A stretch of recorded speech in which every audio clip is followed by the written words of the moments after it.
प्रातःकाल राम और लक्ष्मण स्नान और दैनिक कर्मकांड पूरे करके नदी के किनारे ऋषि विश्वामित्र के साथ खड़े हैं। एक वनवासी मुनि एक छोटी लकड़ी की नाव लेकर आते हैं और हाथ जोड़कर प्रणाम करते हैं। राम, लक्ष्मण और विश्वामित्र नाव पर बैठ जाते हैं। नदी की लहरें धूप में चमक रही हैं और समुद्र की ओर बह रही हैं। नाव धीरे धीरे लहरों को चीरते हुए आगे बढ़ती है। नदी पार करने के बाद वे एक अंधकार में और डरावने वन में पहुंचते हैं। सिंह गर्जना कर रहे हैं, व्याघ्र, बाघ दहाड़ रहे हैं, हाथी चिंघाड़ रहे हैं। भालू और जंगली सुअर इधर उधर घूम रहे हैं। पेड़ों की घनी छाया से सूर्य का प्रकाश भीतर तक नहीं पहुंच पा रहा। चारों ओर अंधकार है। राम जिज्ञासु मुख मुद्रा में पूछते हैं, गुरुदेव, यह वन कितना भयानक है? इसका नाम क्या है? दो समृद्ध राज्य मलदा और करूप दिखाई देते हैं, ऊंचे महल, व्यस्त बाजार।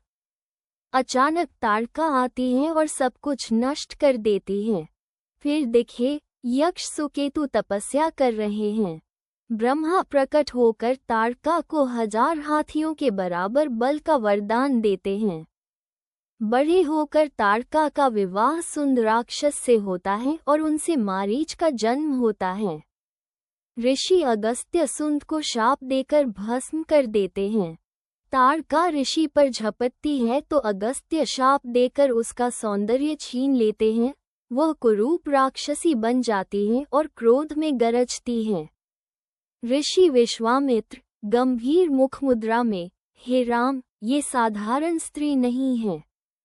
ये स्त्री के रूप में पाप है और पाप को नष्ट करना ही धर्म है। केवल तुम ही इसे मार सकते हो। संकोच मत करो। राम हाथ जोड़कर आत्मविश्वास से, गुरुदेव, आपकी आज्ञा मेरा धर्म है। मैं अवश्य ही ताड़का का वध करूंगा। राम अपना धनुष उठाते हैं, बाण चढ़ाते हैं और प्रत्यंचा को कान तक खींचते हैं। टंकार की तीव्र ध्वनि पूरे वन में गूंज उठती है। जानवर भयभीत होकर भाग जाते हैं, पक्षी उड़ जाते हैं। विशालकाय राक्षसी ताड़का प्रकट होती है। भयंकर चेहरा, लाल चमकती आंखें, बड़े बड़े दांत, फैले हुए हाथ। वो बिजली की तरह गरजती हुई राम की ओर दौड़ती है।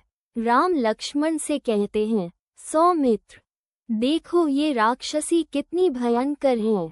ध्यान से देखो, अभी मैं इसे यमलोक भेजता हूँ। ताड़का उग्र होकर छलांग लगाती है। राम पहला बाण चलाते हैं, वो सीधे उसके सीने में लगता है। खून की धार निकलती है। ताड़का चीखती है पर हमला जारी रखती है।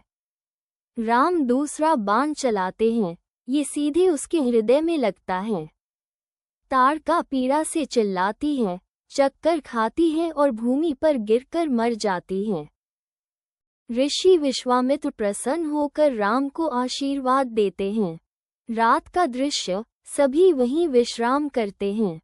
सुबह का दृश्य, अब वन उज्ज्वल और शांत है। पक्षियों की चहचहाहट, हरियाली और सुंदरता चारों ओर। तीनों मिलकर विश्वामित्र के आश्रम की ओर प्रस्थान करते हैं। अगर चैनल पर नए हो तो सब्सक्राइब जरूर करें दोस्तों, आपका सब्सक्राइब से हमको हिम्मत बढ़ता है। वीडियो देखने